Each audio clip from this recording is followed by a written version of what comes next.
আমন্ত্রণ দীপ্ত সংবাদে আপনাদের সাথে আছি আমি ইয়াসমিন সুমনা। রাজধানীর মিরপুরের পল্লবীতে শিশু রামিসাকে ধর্ষণ ও হত্যা মামলায় রাষ্ট্রপক্ষ ও আসামি পক্ষের যুক্তিতর্ক উপস্থাপন আজ। ঢাকা মহানগর শিশু সহিংসতা দমন ট্রাইব্যুনালে এই শুনানি হওয়ার কথা রয়েছে। আদালতে দুই পক্ষ তাদের চূড়ান্ত বক্তব্য তুলে ধরবেন।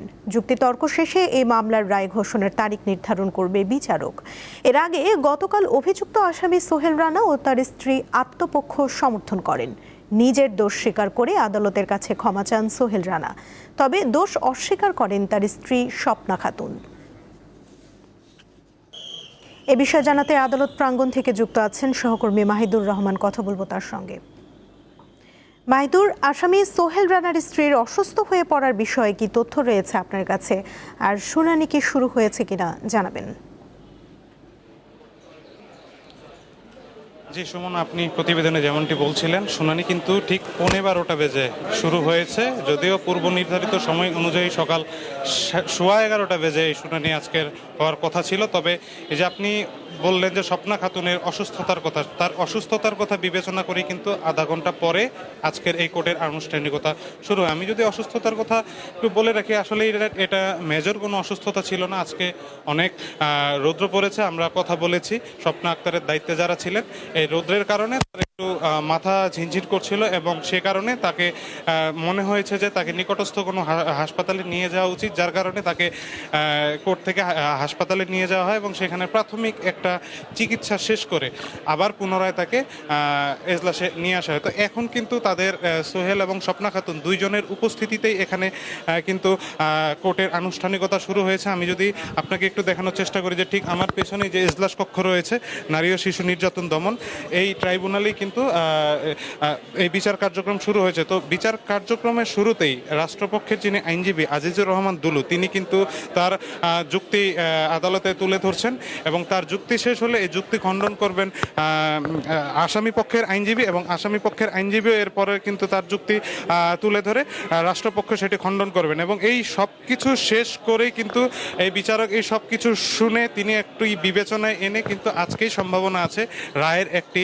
তারিখ ঘোষণা করা, অর্থাৎ কবে রায় ঘোষণা করা হবে সেটির তারিখ কিন্তু আজকে নির্ধারিত হবে। অর্থাৎ এই ক্ষেত্রে আমরা বলতে পারি যে আজকে কিন্তু অনেকটা বলা যায় যে এই মামলার শেষ অধ্যায়ের মধ্যেই আমরা আছি। শুধুমাত্র এখন আনুষ্ঠানিক যে রায়, এই রায় ঘোষণাই বাকি, এমনটি কিন্তু আমরা বলতে পারি। আজকে সকালেই যখন তাদেরকে এজলাসে নিয়ে আসা হয় তখন কিন্তু পুলিশের কড়া নিরাপত্তার মধ্যেই রামিসা হত্যা মামলার যে আসামিদ্বয় আছেন তাদেরকে কিন্তু এখানে কড়া নিরাপত্তার মধ্যেই তোলা হয়েছে এবং প্রথমে সোহেলকে এবং অসুস্থতার কারণে পরে স্বপ্না আক্তারকে এখানে তুলে ধরা হয় এবং তারা কিন্তু আমাদেরকে শুরুতেই যেই যুক্তিটা তুলে ধরছেন যে গতকালকে সোহেল যে ধরনের তার আত্মপক্ষ সমর্থনের কথা বলেছেন, যে তিনি নিজের দোষ স্বীকার করেছেন এবং তার যে ওয়াইফ স্বপ্না খাতুনকে কিন্তু নির্দোষ দাবি করেছেন এবং তিনি ক্ষমা চেয়েছেন। এই সব কিছু মিলিয়ে কিন্তু আজকে এখানে এখন যুক্তিতর্ক শুরু হয়েছে এবং এজলাস কক্ষে যুক্তিতর্ক শেষ হলে হয়তোবা আজকে রায় ঘোষণা হতে পারে এবং তার মাধ্যমে এই আজকের যে যুক্তিতর্ক খণ্ডনের এই অধ্যায় শেষ হবে। তবে আমরা আশা করছি যে আগামী সংবাদের মধ্যেই হয়তোবা আমরা আপনাকে জানিয়ে দিতে পারবো যে রায় ঘোষণার তারিখটি। সুমনা। মাহিদুর, ধন্যবাদ আপনাকে। নাটোরে 5 বছর বয়সী এক শিশুকে ধর্ষণের অভিযোগ উঠেছে। এ ঘটনায় উত্তেজিত এলাকাবাসী অভিযুক্ত শরীফুল ইসলামকে গণপিটুনি দিয়ে পুলিশের কাছে সোপর্দ করেছেন।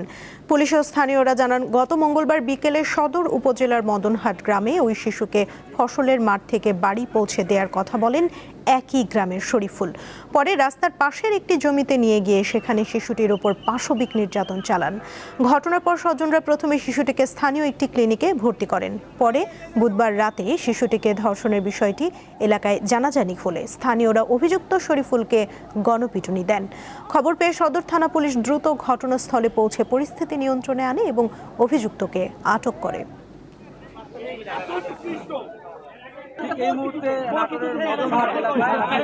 উত্তরের জেলা নীলফামারীতে তীব্র তাপপ্রবাহে বিপর্যস্ত জনজীবন। সবচেয়ে বেশি ভোগান্তিতে পড়েছেন শ্রমজীবীরা।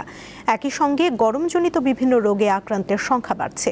আবহাওয়া অফিস জানায়, জেলায় দিনের সর্বোচ্চ তাপমাত্রা 37 ডিগ্রি সেলসিয়াসের কাছাকাছি থাকতে পারে। সকাল হতেই তীব্র হয়ে উঠছে রোদের তাপ, দুপুর হতেই রাস্তাঘাট প্রায় ফাঁকা। অতিরিক্ত গরমে প্রয়োজন ছাড়া বাইরে বেরোচ্ছেন না অনেকেই, তবে এই সুযোগ সবাই পাচ্ছেন না। জীবিকার প্রয়োজনে বাইরে বের হওয়া মানুষগুলো সবচেয়ে বেশি কষ্টে রয়েছে। ঈদের পরে গত 2-3 দিন ধরে যে তাপমাত্রা, এতে জনগণের জীবন যাত্রা বা চলাফেরা খুবই কষ্টসাধ্য হয়ে পড়েছে। তো কয়েকদিন থেকে প্রচণ্ড রোদ তাপদাহের কারণে মানুষের জনজীবন খুবই বিধ্বস্ত, পশুপক্ষীর অবস্থা খুবই খারাপ। দীর্ঘ সময় মাঠে কিংবা খোলা আকাশের নিচে থাকা কঠিন হয়ে পড়ছে খেটে খাওয়া মানুষদের জন্য। গরমে কাজের গতিও কমেছে। গরমে বিভিন্ন রোগের প্রভাব বেড়েছে। ডায়রিয়া, জ্বর, পানিশূন্যতা ও হিট স্ট্রোক রোগীর সংখ্যা বাড়ছে হাসপাতালে। এই অবস্থায় পর্যাপ্ত পানি পান, বিশুদ্ধ খাবার গ্রহণ এবং প্রয়োজন ছাড়া রোদে না যাওয়ার পরামর্শ চিকিৎসকদের। আজকে 3-4 দিন 5 দিন থেকে প্রচুর গরম যাচ্ছে। গরমের কারণে আমার মেয়েটাই যে অসুস্থ হয়ে যায়, মেডিকেলে আসলাম, আসার পরে আমার মেয়েকে ভর্তি করলাম। আজকে সহ 3 দিন থেকে খুবই অতিরিক্ত গরমের কারণে বাচ্চাটা অসুস্থ হয়েছে, খুবই জ্বর, হাসপাতাল জন্য নিয়ে আসছি। বাচ্চাটাকে ভর্তি করাইছি। অতিরিক্ত গরম আবহাওয়ার কারণে বাচ্চার জ্বর, গরমের কারণে ডায়রিয়ার ব্যাকটেরিয়াগুলি বা ডায়রিয়ার অনেক ভাইরাসের কারণে ডায়রিয়া হয়। গরম থেকে বাঁচার জন্য আপনাদেরকে অবশ্যই বাচ্চাদেরকে সেই যেখানে আলো বাতাসের প্রাচুর্যতা আছে সেই ঠান্ডা জায়গায় বাচ্চাদেরকে রাখতে হবে। দাবদাহে জনজীবন হাঁসফাঁস, তাই স্বস্তির বৃষ্টির প্রত্যাশায় দিন গুনছেন নীলফামারীর মানুষ। কামরুন নাহার, দীপ্ত, বার্তাকক্ষ। তাপপ্রবাহ বইছে চুয়াডাঙ্গায়। তাপমাত্রা পৌঁছেছে 38 ডিগ্রি সেলসিয়াসে। সকালে জেলার চিত্র জানাচ্ছেন সহকর্মী হোসাইন মালিক। চুয়াডাঙ্গাতে তাপপ্রবাহ চলমান আছে, যার ফলে খুবই অস্বস্তিতে আছে মানুষ এই গরমে দরদরিয়ে ঘামছেন, একেবারে মাথার পরে সূর্য, যার ফলে মানুষের অস্বস্তি বেড়েছে। বিশেষ করে যারা দিন আনা দিন খাওয়া মানুষ, তারা এই অতিরিক্ত তাপপ্রবাহের কারণে তারা আছেন বেশ ভোগান্তিতে। এত গরম, প্রচন্ড গরম, সারাটা দিন গা ঘেমে একদম আর বাঁচার জন্য। গরমে একদম বিশাল আশপাশ অবস্থা, ব্যবসা বাণিজ্য নেই, আমাদের রাস্তাঘাটে লোকজন নেই, গাড়ি ঘোড়া ভাড়া নেই, মানুষের জনজীবনের সমস্যা, মানুষের আমাদের কাছে কেনা নেই, গরমে কারেন্ট থাকছে না ঠিক মতন, হেভি গরম, প্যাসেঞ্জার নাই রোডে, এত রোদ। হ্যাঁ, গরমে খুব কষ্ট হচ্ছে। গরমের তাপমাত্রা তো বেশি তো হবেই গরম না। অতিরিক্ত গরমের তাপ বেশি ভাবে দেখো, মাথায় গামছা দিয়ে রোজ গরম ঠিক আছে, খুব তাপ। আমি জেলা প্রশাসন উপজেলা প্রশাসনের সাথে কথা বলেছিলাম, তারা যেটি জানালেন যে এই গরমের কারণে আসলে বিশেষ নির্দেশনা দেওয়া হচ্ছে। বিশেষ করে যারা শিশু এবং বৃদ্ধ আছেন তারা যেন একটু সতর্ক থাকেন, সেই বিষয়ে আসলে নানা নির্দেশনা তথ্য অফিসের মাধ্যমে দেওয়া হচ্ছে। আমি আবহাওয়া অফিসে কথা বলেছিলাম, আবহাওয়া অফিস বললেন যে আপাতত কোনো সুখবর নেই, এই তাপদাহ আসলে চলমান থাকতে পারে। আর আমরা আরেকটি তথ্য জানিয়ে রাখি, 2024 সালে 34 বছরের রেকর্ড ভেঙে এই চুয়াডাঙ্গাতে তাপমাত্রা রেকর্ড করা হয়েছিল 43.7 ডিগ্রি সেলসিয়াস, অর্থাৎ সর্বোচ্চ তাপমাত্রা যেটি ছিল। আর এই চুয়াডাঙ্গা জেলায় আবহাওয়ার একটি বৈচিত্র্য রয়েছে। গরমের সময় সর্বোচ্চ তাপমাত্রা এই জেলায় রেকর্ড হয় এবং শীতের সময় সর্বনিম্ন তাপমাত্রা এই জেলায় রেকর্ড করা হয়। তো সব মিলিয়ে এই তীব্র গরমে আসলে সাধারণ মানুষের জনজীবনে ব্যাপক অস্থিরতা নেমে এসেছে, অস্বস্তিতে আছে মানুষ। সব মিলে ভালো নেই চুয়াডাঙ্গাবাসী এই গরমে। এই ছিল চুয়াডাঙ্গা থেকে গরম নিয়ে সর্বশেষ। মশা নিধনের কৌশল শিখতে চট্টগ্রাম সিটি মেয়র সহ একটি দল যুক্তরাষ্ট্রে যাওয়ার প্রস্তুতি নিলে প্রধানমন্ত্রী এতে সম্মতি জানাননি। এ বিষয়ে চট্টগ্রামের সাধারণ মানুষ কি বলছেন তাই জানবো এবারে। মশক নিধনের কৌশল শিখতে চট্টগ্রাম থেকে সিটি মেয়র সহ 6 কর্মকর্তা যুক্তরাষ্ট্রে যাওয়ার প্রস্তুতি ছিল, কিন্তু প্রধানমন্ত্রীর কার্যালয় থেকে এক বাক্যের বার্তা এলো না। মশক নিধনের কৌশল শিখতে যুক্তরাষ্ট্রে যাওয়ার দরকার নেই, দেশের যে কোনো ডোবার পারে 2 থেকে 3 ঘন্টা বসলেই নতুন নতুন উদ্ভাবনী কৌশল শেখা যাবে। চট্টগ্রামের সাধারণ মানুষ যারা দীর্ঘদিন ধরে মশার কামড়ে অতিষ্ঠ, চলুন শুনি তারা কি ভাবছেন এই বিষয় নিয়ে। আমি তো কিছু বুঝি না। এটা শিখবে, এটা শেখার জন্য কি যুক্তরাষ্ট্রে যাইতে হবে? এই পরিকল্পনা করে কি এগুলো কি বুঝায় বাংলাদেশের মানুষকে? যাও দরকার কি? আমাদের বাংলাদেশে উন্নতি আছে, উন্নতি এখানে করো, বাংলাদেশেও করো, ওখানে যাও দরকার কি? পারিপার্শ্বিক যে ড্রেনেজ ব্যবস্থাগুলো আছে সেইগুলো সিটি কর্পোরেশন দেখবে বা সমাজের অন্যান্য গণ্যমান্য ব্যক্তিরা দেখবে সেটা কিভাবে পরিষ্কার করা যায়। সেইটার জন্য যেখানে আমাদের স্যাটেলাইট বাইরে চলে গেছে, সেখানে মশা মারার বিষয় শেখার জন্য বা জ্ঞান অর্জনের জন্য যে দেশের বাইরে যেতে হবে, এটা নিতান্তই হাস্যকর বিষয়। সামান্য মশা নিধনের জন্য যুক্তরাষ্ট্রে গিয়ে এটার উপরে আবার প্রশিক্ষণ নিয়ে আসতে হবে, এটা কেমন না বিষয়টা? এটা মানে মশা মারার জন্য বিদেশ যাইতে হয় না, দেশে পদ্ধতি আছে, ওইগুলো ব্যবহার করলে ঠিক মতন যদি করে ব্যবহার, তাহলে তার বিদেশ যাওয়া লাগে না। কেন প্রয়োজন কি? এত বড় একটা খাল আছে, এখানে মশা কিভাবে উৎপন্ন হচ্ছে না হচ্ছে, এখানে আসলে তো মানুষ দেখতে পারে কোথা থেকে হচ্ছে, কারা এই ড্রেনগুলোতে মশা উৎপাদনের জিনিসপত্র কারা যোগান দিচ্ছে, সেটা দেখলে তো হয় সিটি কর্পোরেশন। অত ফ্লোরিডা যাওয়া দরকার নাই তো। আমার মনে হয় না এই যুক্তরাষ্ট্রে গিয়ে কৌশল শিকার কোনো কিছু আছে, সেটা এখানে ভার্চুয়াল করা যায়। আপনি যুক্তরাষ্ট্রে না গিয়ে কস্টিংটা মিনিমাইজ করে এখানে ভার্চুয়াল করেও এটা অর্গানাইজ করা যায়, বা এটা নিয়ন্ত্রণ কিভাবে কৌশলগত বিষয়গুলো শিক্ষা যায়। সঠিক নিয়মে মশার ওষুধ ছিটানো, দেশের মেধাবীদেরকে কাজে লাগিয়ে নতুন নতুন উদ্ভাবনী কৌশল বের করে যদি মশা সঠিকভাবে নিয়ন্ত্রণ করা যায়, তাহলে চট্টগ্রামের মানুষকে মশার উপদ্রব থেকে রক্ষা করা যাবে, এমনটাই মন্তব্য করেছেন সাধারণ মানুষ। রুনা আনসারি, দীপ্ত সংবাদ, চট্টগ্রাম। চলতি সপ্তাহ থেকে কুরবানির চামড়া কিনতে শুরু করবে দেশের ট্যানারিগুলো। ট্যানারি মালিকরা বলছেন সরকার নির্ধারিত দামেই তারা এসব চামড়া কিনবেন। এদিকে সারা দেশ থেকে এবছর প্রায় ৭০ লাখ পিস কোরবানির চামড়া সংগ্রহ করা সম্ভব হবে বলে আশা করছে কাঁচা চামড়া ব্যবসায়ীদের সংগঠন Bangladesh hide and skin merchant association. প্রতিবার কোরবানির ঈদ এলেই সারা দেশের ৪০ থেকে ৫০% কাঁচা চামড়া সংগ্রহ করা হয়। এবারও রাজধানীর পোস্তা সহ সারা দেশে কাঁচা চামড়া সংগ্রহ করেছেন মৌসুমি ব্যবসায়ী সহ সব ধরনের ব্যবসায়ীরা। চামড়া পরিষ্কার আর লবণ মাখানোর পর সংরক্ষণের জন্য আড়তগুলোতে রাখা হয়েছে এসব কাঁচা চামড়া। সপ্তাহখানেকের মধ্যেই রক্ত পানি ঝরে যাবে। এরপর থেকে এসব চামড়া কেনা শুরু করবেন ট্যানারি মালিকরা। ব্লাডটা সার্কুলেট করার পর ঝরে যাওয়ার পর আগামী সপ্তাহে ট্যানারি মালিকরা আসবে।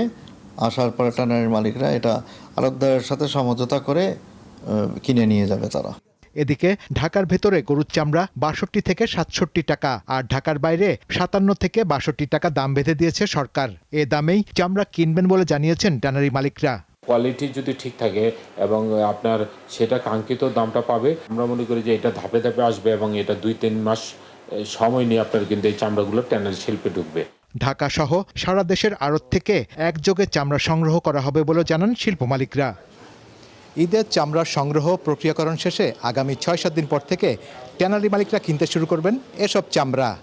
সারা বছর ধরে চামড়ার আড়তে চলবে এসব চামড়ার কেনাবেচা। শাহরিয়ার ইমন, দীপ্ত সংবাদ, ঢাকা। দীর্ঘ ১ বছরের বেশি সময় কারাবন্দী থাকার পর জামিনে মুক্তি পেয়েছেন নারায়ণগঞ্জ সিটি কর্পোরেশনের সাবেক মেয়র সেলিনা হায়াত আইভী। বুধবার রাত 10:15টার দিকে কাশিমপুর কারাগার থেকে মুক্তি পেয়ে রাতেই নারায়ণগঞ্জে ফেরেন তিনি। পুলিশ জানায় আইভীর বিরুদ্ধে থাকা 12টি মামলায় উচ্চ আদালতের দেয়া জামিন বহাল থাকার পর প্রয়োজনীয় যাচাই বাছাই শেষে তাকে মুক্তি দেওয়া হয়। কারাগার থেকে বাড়ি ফিরে সরকারের প্রতি কৃতজ্ঞতা জানান আইভী।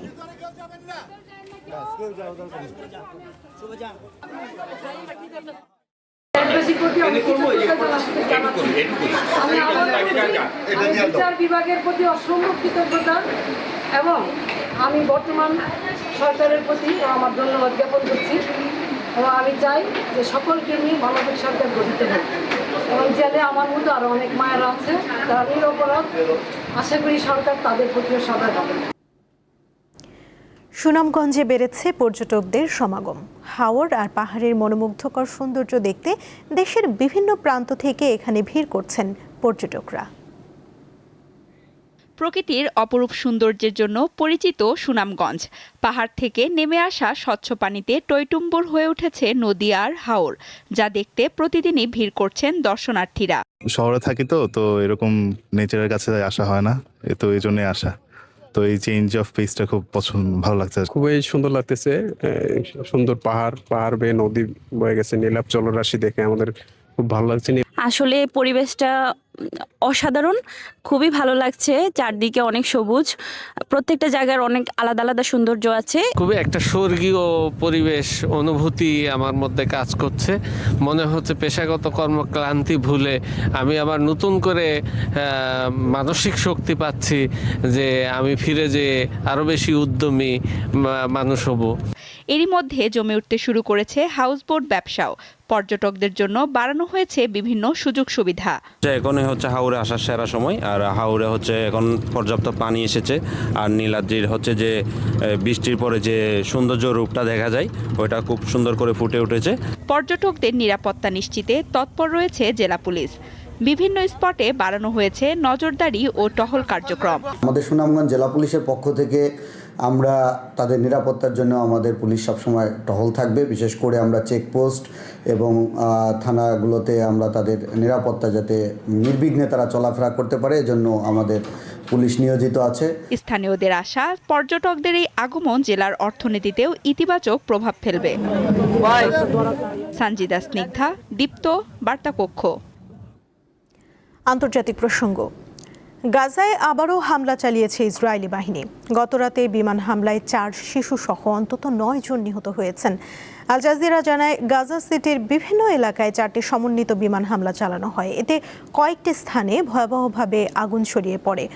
দগ্ধ হন নারী ও শিশুসহ বহু মানুষ। এদিকে যুক্তরাষ্ট্রের ওয়াশিংটনে এক আলোচনার পর শর্ত সাপেক্ষ যুদ্ধবিরতিতে সম্মত হয়েছে ইসরায়েল ও লেবানন। তবে এই যুদ্ধবিরতি পুরোপুরি কার্যকর হওয়া নির্ভর করছে ইরান সমর্থিত গোষ্ঠী হিজবুল্লাহর হামলা বন্ধের উপর। বুধবার 2 দেশের যৌথ বিবৃতির মাধ্যমে এই সিদ্ধান্তের কথা জানানো হয়। শর্ত হিসেবে হিজবুল্লাহকে তাদের হামলা স্থায়ীভাবে বন্ধ করা এবং দক্ষিণ লেবাননের সীমান্ত এলাকা থেকে সরে যাওয়ার কথা বলা হয়েছে।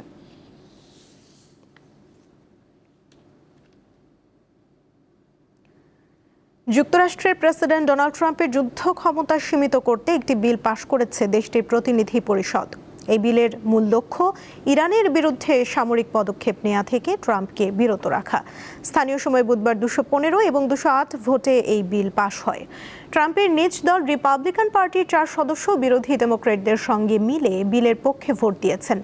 ট্রাম্পের যুদ্ধ ক্ষমতা সীমিত করতে প্রতিনিধি পরিষদের এটি 4র্থ প্রচেষ্টা।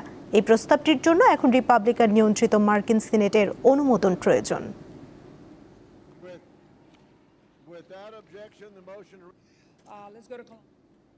এবারে গ্লো অ্যান্ড লাভলি সাফ উইমেন্স চ্যাম্পিয়নশিপ 2026।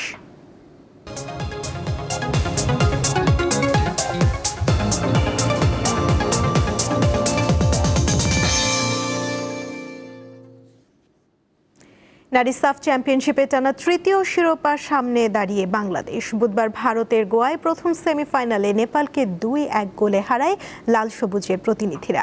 আগামী 6 জুনের ফাইনালে প্রতিপক্ষ ভারত। দ্বিতীয় সেমিতে স্বাগতিকরা 1-0 গোলে হারায় ভুটানকে। এই কিক অফ দিয়ে প্রথম ম্যাচে প্রথম মিনিটে ম্যাচ শেষে বাংলাদেশের উল্লাসটা শুরুতে ম্লান হতে বসেছিল। পাটলারের শিষ্যদের চাপে ফেলে 23 মিনিটেই এগিয়ে যায় নেপাল। কর্নার থেকে গোল করেন গীতা রানা। নেপালকে প্রথম গোল। এরপর যেন আরও গুটিয়ে যায় বাংলাদেশ। তবে প্রথমার্ধে যোগ করার সময় ঋতুপর্ণা করলেন এক দুর্দান্ত গোল। কর্নার থেকে সরাসরি বল জালে ঢোকান উইঙ্গার, যাকে ফুটবলের ভাষায় বলে অলিম্পিক গোল। দ্বিতীয়ার্ধে বর্তমান চ্যাম্পিয়নরা যেন আরও জেগে ওঠে। খেলা 93 মিনিটে আসে সেই মাহেন্দ্র খন। শামসুন নাহারে বুদ্ধিদীপ্ত পাস আর জটলার মধ্য থেকে সাগরিকা দুর্দান্ত প্রচেষ্টায় ফাইনালে নাম লেখা হয়ে যায় বাংলাদেশের। একে অপরকে প্রথমে জড়িয়ে ধরেছিলেন। ম্যাচ শেষে টিম বাস ধরার আগে বেশ উচ্ছ্বসিত দেখা গেল মারিয়া মান্দার দলকে। আমরা প্লেয়াররা সবাই যারা খেলেছে, যারা এবং সাবস্টিটিউট ছিল, তারাও নেমে 120% দিয়ে খেলেছে। আমাদের বিশ্বাস ছিল যে আমরা 90 মিনিট আমরা আমাদের সর্বোচ্চ দিলে অবশ্যই রেজাল্ট বের হবে। তো আসলে সেটা আমাদের কপাল ছিল, তো আমরা আসলে সেটা বেরিয়ে আসতে পারছি। খেলায় পিছিয়ে পড়েও মেয়েদের প্রত্যাবর্তনে সন্তুষ্ট দলের প্রধান কোচ। কোনো ম্যাজিক নয়, চাপে থেকেও মেয়েরা পারে সেটা দেখিয়ে দিল। এখন সময় সামনে তাকানোর, নিজেদের প্রমাণ করার এর চেয়ে ভালো সুযোগ আর হবে না। এই জয় ডিফেন্ডার শিউলি আজিমের সদ্য প্রয়াত মাকে উৎসর্গ করেছে বাংলার মেয়েরা। সব সমালোচনাকে পেছনে ফেলে অবশেষে সাফের ফাইনালে বাংলার মেয়েরা। হ্যাট্রিক শিরোপা জয় যে মিশন, তার থেকে আর একটি ধাপ দূরে পিটা পাটলার শিষ্যরা। হয়তো 6 জুন এই ফর্তদা স্টেডিয়ামে হবে সেই উৎসব। মোহাম্মদ হাসিব, দীপ্ত স্পোর্টস, জওহরলাল নেহরু স্টেডিয়াম, গোয়া, ভারত। এই ছিল এখনকার মতো। পরবর্তী সংবাদ দুপুর 2টায় দেখার আমন্ত্রণ রইল। এছাড়া আরও তথ্য পেতে যুক্ত থাকুন দীপ্ত ডিজিটাল প্ল্যাটফর্মের সাথে। ধন্যবাদ সবাইকে।